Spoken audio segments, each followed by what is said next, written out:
முதல்ல நம்முடைய தமிழ்நாட்டுடைய தொலைக்காட்சி பத்திரிகை ஊடக நண்பர்களுக்கு என்னுடைய மனமார்ந்த நன்றியை முதல்ல நான் தெரிவிச்சுக்கிறேன். இந்த ஓடுறது ஒளியறது பதுங்கிறதெல்லாம் திராவிட இயக்கத்திற்கோ திராவிட முன்னேற்ற கழகத்திற்கோ இல்லை.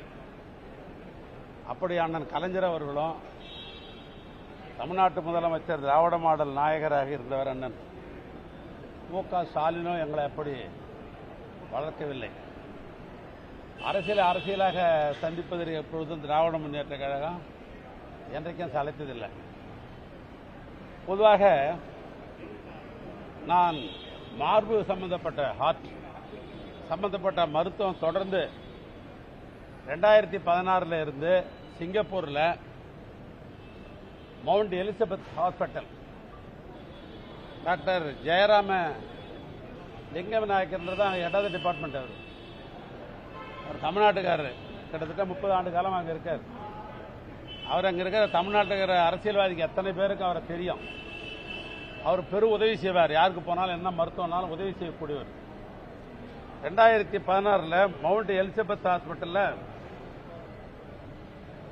அந்த ஹாஸ்பிட்டலில் ஆகஸ்ட் மாதம் 13ஆம் தேதி 2016 முதலாக நான் மருத்துவத்திற்கு முதல்ல அங்கே போய் ஆற்று சம்பந்தப்பட்ட மருத்துவம் நான் பார்த்ததுடைய வரலாறு இது பூரா இருக்குது, சம்மரி பூரா இருக்குது. இது 2016.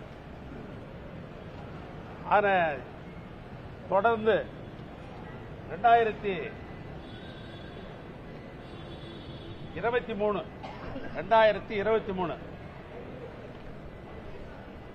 Mount Elizabeth hospital life health centre தேதி 2023 29/9/2023 அதே ஹாஸ்பிட்டல் 23 போய் அதே மருத்துவமனைக்கு சென்று என்னுடைய உடல் பரிசோதனை எல்லாம் முடித்து 2023 வந்திருக்கிறேன். இது 2வது என்னுடைய தொடர்ச்சி. 3வதாக தேர்தலாம் உங்களுக்கு தெரியும். 5 ஆண்டு காலம் இந்த ஆட்சியில் பெரும் பணிகளை இரவென்று பாராமல் பணிகளை நாங்கள்லாம் மேற்கொண்டோம். தேர்தல் வந்தது.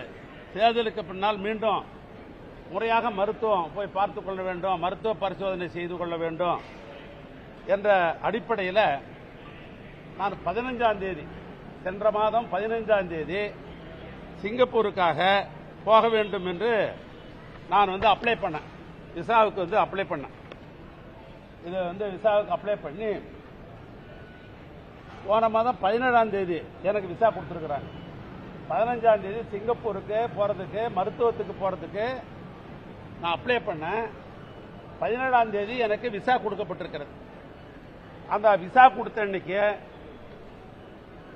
அடுத்தது இண்டிகோவில் அன்னைக்கு 17ஆம் தேதியை 25ஆம் தேதி போகிறதுக்கு டிக்கெட் போட்டிருக்கிறேன். 17ஆம் தேதி விசா கிடைச்ச உடனே அன்றைய தினமே இண்டிகோவில் 25ஆம் தேதி மதியம் 2:20 பிளைட் போறதுக்காக டிக்கெட் போட்டுக்கிறேன். அதனுடைய டிக்கெட் தான் இது.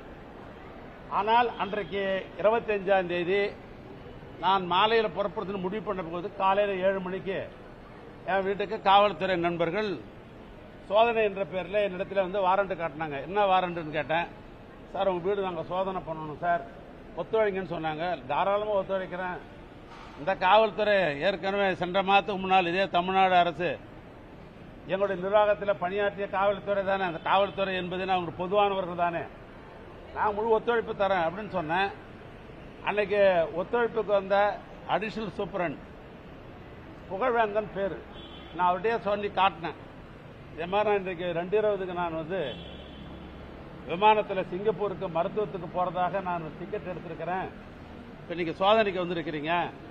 இன்னைக்கு சோதனை முடித்த உடனே நான் நாளைக்காவது நான் டிக்கெட் மாற்றணும் அப்படின்னு சொல்லி முடித்த உடனே அன்றைக்கு இரவு அவங்க முடிச்சுட்டு போனோடனே இதே பத்திரிகை நண்பர்களை பார்த்து இந்த சோதனை சம்பந்தப்பட்டது நான் பேசினேன். மாலையில் 25ஆம் தேதி போட டிக்கெட்டை மறுபடியும் மாற்றி 26ஆம் தேதி அதே இண்டிகோவில் மறுநாள் காலையில் நான் டிக்கெட் போட்டிருக்கேன். அதுக்கு பின்னால் இதே விமான நிலையத்தில் தான் நான் 26ஆம் தேதி நான் இங்கிருந்து சிங்கப்பூர் மருத்துவத்திற்கு போனேன்.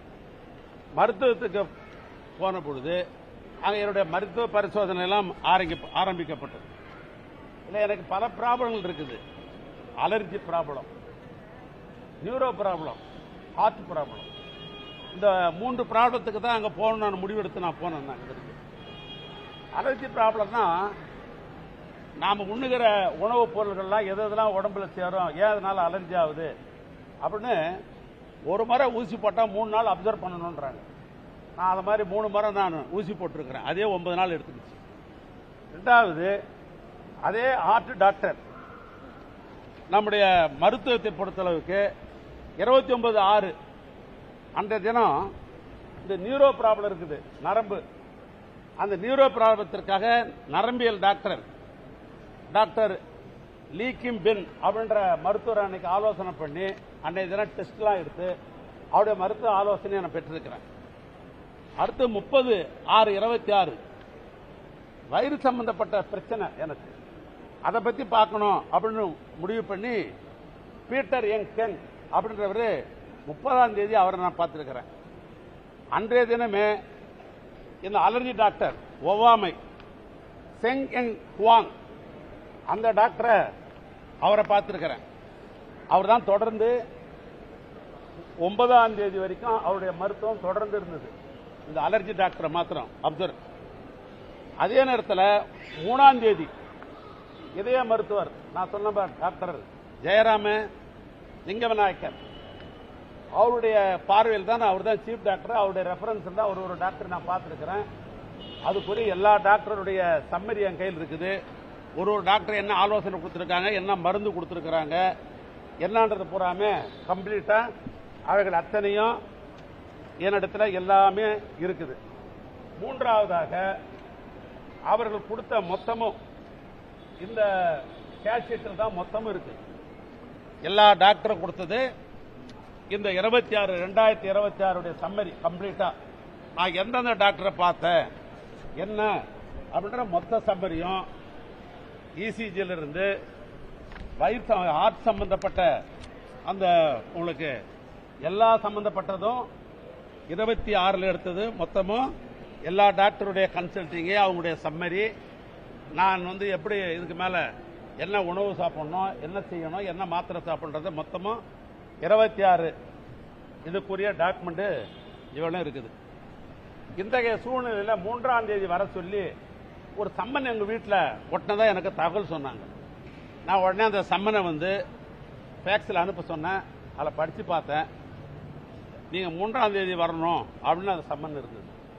நான் உடனே அந்த சம்மனுக்கு மரியாதை கொடுத்து அங்கேயே உடனே ஒரு கடிதம் எழுதி நான் 3ஆம் தேதி அந்த சம்மனை பொறுத்த அளவுக்கு நான் இப்படிதான் எழுதியிருக்கிறேன்.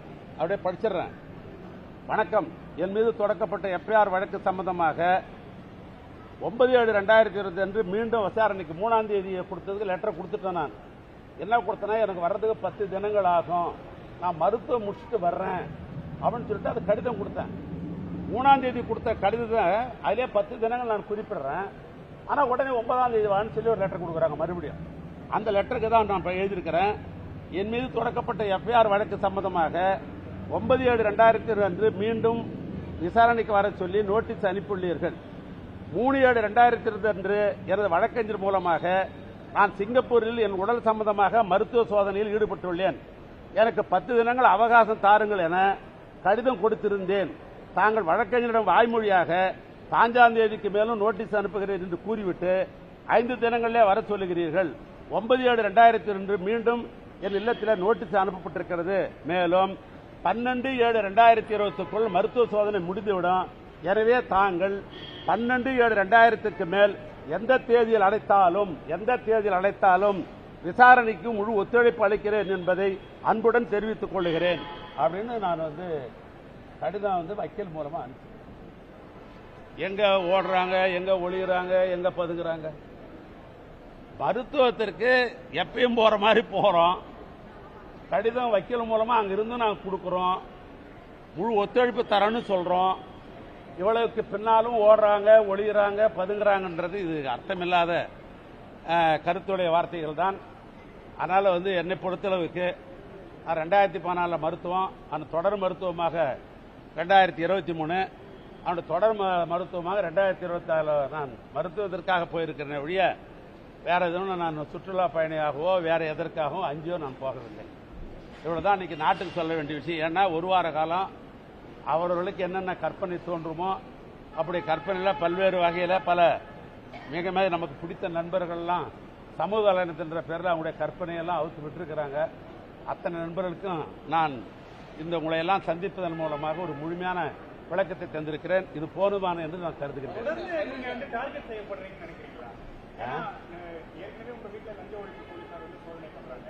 முதலமைச்சரும் 2 அமைச்சர்கள் தான் குறிப்பிட்டு பேசுறாரு. கரூர்ல செந்தில் பாலாஜி குறிப்பிட்டு பேசுறாரு, இன்னொன்னு உங்களை குறிப்பிட்டு பேசுறாரு. தொடர்ச்சியாக உங்களை டார்கெட் பண்றாங்க. பொதுவாக என்னை பொறுத்தளவுக்கு டார்ச்சர் பண்ண வேண்டிய அவசியம் இல்லை. நான் திராவிட முன்னேற்ற கழகத்தினுடைய கொறடாவாக திராவிட முன்னேற்ற கழகத்துடைய தலைவர் அவர்கள் என்னை நியமித்திருக்கிறார். அதை இந்த அரசாங்கம் குறிப்பாக பேரவையுடைய தலைவர் அவர்கள் அதை அங்கீகரித்திருக்கிறார். சட்டமன்ற உறுப்பினர்கள் சம்பந்தப்பட்ட எதுவாக இருந்தாலும் பேரவைத் தலைவரிடத்தில் பார்ப்பதோ அல்லது அரசு சம்பந்தப்பட்ட எதையாவது கேள்வி கேட்க வேண்டும் என்று சொன்னால் அந்த கொறடாவுக்கு முழு சுதந்திரம் உண்டு. எனவே அந்த 3 நாள் நடைபெற்ற சட்டமன்ற கூட்டத்தொடரில் கூட அதிகமானவைகள் நான் தான் கேட்டிருப்பேன். அதனால அது என்னுடைய கடமையை நான் சட்டமன்றத்தில் செய்துதானே ஆக வேண்டும். அதிலும் நான் ஒரு மூத்த உறுப்பினர். அதனால நான் கேட்க வேண்டிய கேள்வி தான் கேட்கணும். அது பிடிக்குதா பிடிக்கலையா, நான் சொல்ற விளக்கம் போதுமா போறாதா, இல்லை நான் பேசவே கூடாது என்று அவர்கள் நினைக்கிறார்களா என்பது போக போகத்தான் தெரியும். கட்டாயம் ஆஜராகுவேன். நானே சொல்லிருக்கிறேன். நான் 12ஆம் தேதிக்கு மேல எந்த தேதி கொடுத்தாலும் நான் முழு ஒத்துழைப்பு தரேன்னு நான் சொன்னேன். ஆனால் நான் முழு ஒத்துழைப்பு தருவேன். அதில் ஒன்றும் மாற்றம் இல்லை. 2வது நீதிமன்றத்தில் வழக்கு தொடுக்கிற காரணத்தினால் அது சம்பந்தமா நான் பேச முடியாது. அது வழக்கை நான் தொடுத்த நோக்கமே நீதி என் பக்கத்தில் இருக்குது. நான் கட்டாயம் நான் நீதிக்கு தலை வணங்குவேன். நீதிமன்றம் எனக்கு நல்ல தீர்ப்பு வழங்குகின்ற நம்பிக்கை எனக்கு இருக்கிறது. எனவே அந்த அடிப்படையில் நான் எந்தவித குற்றமும் நான் புரிஞ்சதில்லை. குற்றம் செய்ய வேண்டிய அவசியம் எனக்கு கிடையாது. அதனால நீதிமன்றத்தில் வழக்கு தொடுத்திருக்கிறேன். நீதி மீது எனக்கு நம்பிக்கை உண்டு. நன்றி, வணக்கம். போதுமா